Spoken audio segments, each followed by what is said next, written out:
So, Brother Kashakwala come back at you with a lesson in the spirit, giving all glory, honor, and praises to Yahweh by Hashem Yahweh Shai, by Hashem Chapadash. Double honors to the apostles and the elders, great millstone, the room, teach well. Peace of salutation to the elect, 144 first fruit. This lesson is going to be pretty swift in the spirit. It just kind of just jumped on me. I just wanted to press record and just keep it moving.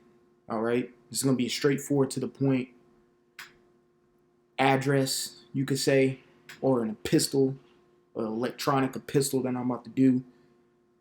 But you see how John 15 up, and we're going into how a friend, okay?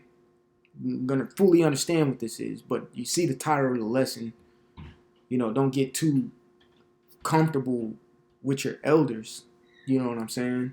In a sense. Yes, they, in the spirit, they are your friend, but I'm going to get into that. But just simply put, I'm going to be frank, very frank in this lesson. Don't get too comfortable with your elders. And this comes off of just experience. It's just understanding, rebukes, admonishments, your reproaches that I've gotten throughout the years. You know what I'm saying? And just learning. I'm still a young man that's just still learning how to adjust in the truth. So just hear me out. Okay, so it's John 15 and 12. It says, "This is my commandment, that you love one another as I have loved you." Correct. We love one another. So we understand that part, right? All right, and the best way to love one another is keeping the Lord's commandments, because keeping the Lord's commandments is going to make you a godly man. The scriptures tell us to continually be with a godly man. So therefore, we have something in common. So therefore, we can love one another because we're doing the same things. And we have the same similarities, and we have the same, common actions, which makes us familiar with one another, okay? Which the word friend literally means you're familiar with somebody, okay? So we understand that part.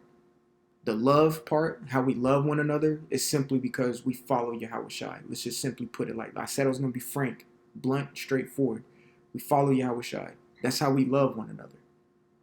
I love you because you love the commandments of the Lord and you try to keep it. And so do I. I love you. Simple. Verse 13 says, "Greater love hath no man than this, that a man laid down his life for his friends." We're going to get into this. It says, "Ye are my friends if you do whatsoever I command you." Exactly. If you do so whatsoever I command you. All right. Verse 15, "Henceforth I call you not servants, for the servant knoweth not what his Lord doeth, but I have called you friends. For all things I have heard of my Father I have made known unto you." All right, so let's get this word friends and let's deal with this real quick. Okay? Friends, philos in the Greek, and it means friend, to be friendly to one, wish him well, friend. An associate, one who associates familiar with one another. A companion. All right, so you're familiar with one another. You're associated with one another. Okay, that's what a friend is. Okay, so in your I'm talking as in your respective camp, wherever you're located. You got a camp of 20 bros. All y'all should be friends because you should be on one accord. Okay, and loving the Lord and keeping the commandments and doing what you're supposed to do. All right. Admonishments, rebukes, all that stuff come with the territory. That just shows love as well. So don't get too butthurt over it. Trust me, it stings. But don't get too butthurt over it. Make your adjustments. Sometimes adjustments can take longer. Sometimes they can take quicker. Some brothers can let it resonate a little quicker. Some brothers let it marinate. Just have the patience and hopes and pray for the brother that he understands. Okay, when it comes to getting corrected and things, because it ain't comfortable. All right, then this is an exhortation. This is an admonishment, especially to men of my status. Okay, and under. Simple. I'm being frank. Okay, younger men like myself. Okay, this is going to y'all. Understand? Yes, your elders, your one, two, three in command. They're your friends in the spirit, but friends also have boundaries. There's lines that aren't crossed. Okay, that goes with conduct, speech. You know what I'm saying? How often you're around,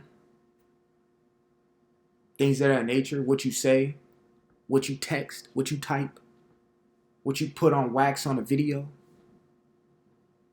All of that is considered in a friendship in the spirit of this. Okay?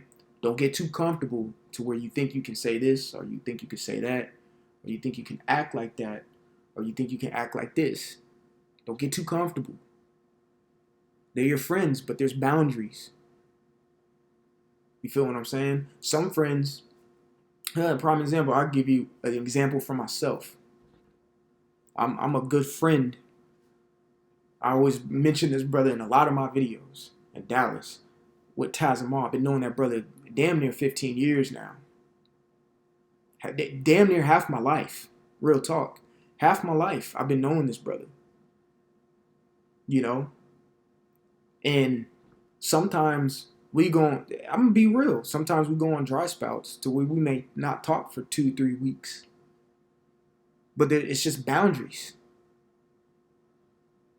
That's simple. He's not going to disrespect me in a way. I'm not going to disrespect him in a way. We both have common understanding of, how to conduct with one another. And we don't cross boundaries. It's the same thing you do in your respective camp with your respective elders in your camp. You don't cross boundaries. You can consider him your friend, but you just don't cross boundaries. It's really that simple. Okay? Now let's just scratch the surface just a little bit here with a friend. All right? A friend, familiar, but we see what Yahweh Shai is saying right here, right? It says, greater love hath no man than this, that a man laid down his life for his friends. Yahweh Shai actually laid down his life for us. Have you done that yet? Have I? Have we had a situation to where we had to? No, not yet. So real talk, and I'm being frank, we still don't know truly who a friend is yet. Hear me out. Just hear me out. We truly don't know yet. The true adversity hasn't hit yet. That brings me to this script to back up what I'm saying, to just bring the understanding and bring it to light. This is a very blunt video, and I'm just being real. Okay? This is Ecclesiasticus 6, or Sirach 6, which is a good chapter to understand what a friend really is. All right? This is 6 and 8. It says, for a man is a friend in his own occasion, it will not abide in the day of thy trouble. So when the day of trouble hits, we gonna see who skedaddles. We gonna see who sticks around. And the ones who stick around is really gonna be a friend. I hope you're catching the drift. All right.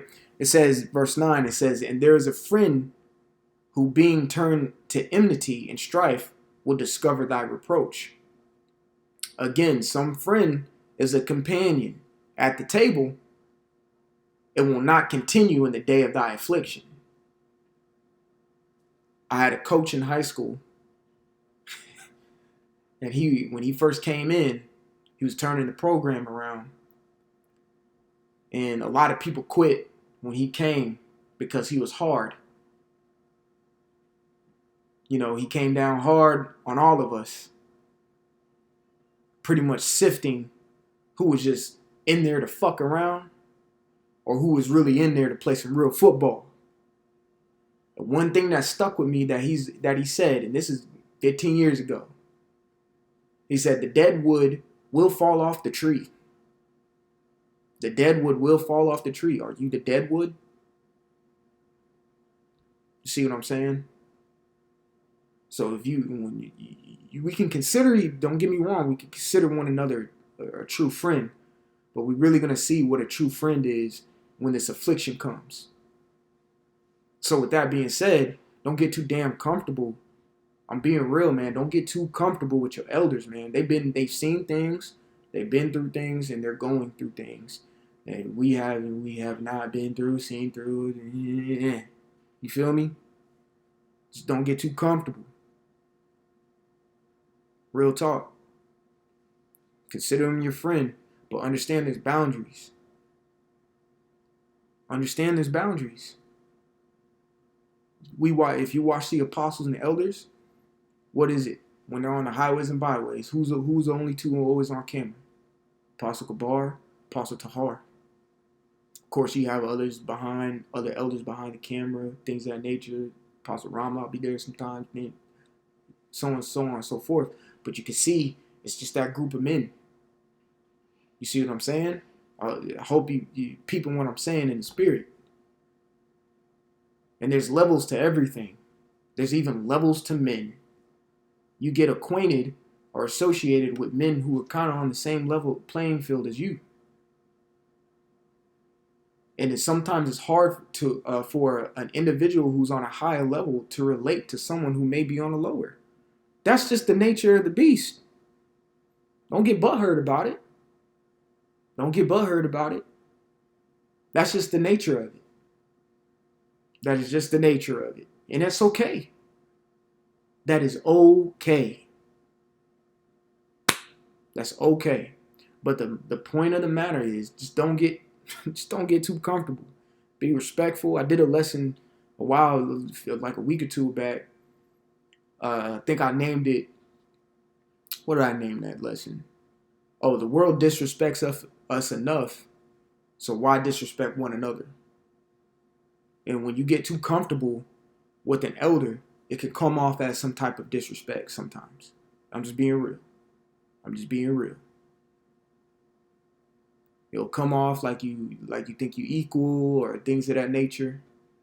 You know what I'm saying? It's just not the case. Just don't get too comfortable. Don't get overly friendly. And understand boundaries and lines that are not to be crossed. If there's a mass message going on, man, just acknowledge it. Don't have no little 2-cent input to it. Just acknowledge it. Receive it, accept it, make your changes accordingly if it applies. Simple. So I just wanted to come with that. Giving all glory, honor, and praises to Yahweh Bashim, Yahweh Shai. Double honors to the apostles and the elders, a great millstone, room and teach well. And repent, for Yahweh Shai is coming back sooner than what me and you believe. Shalom.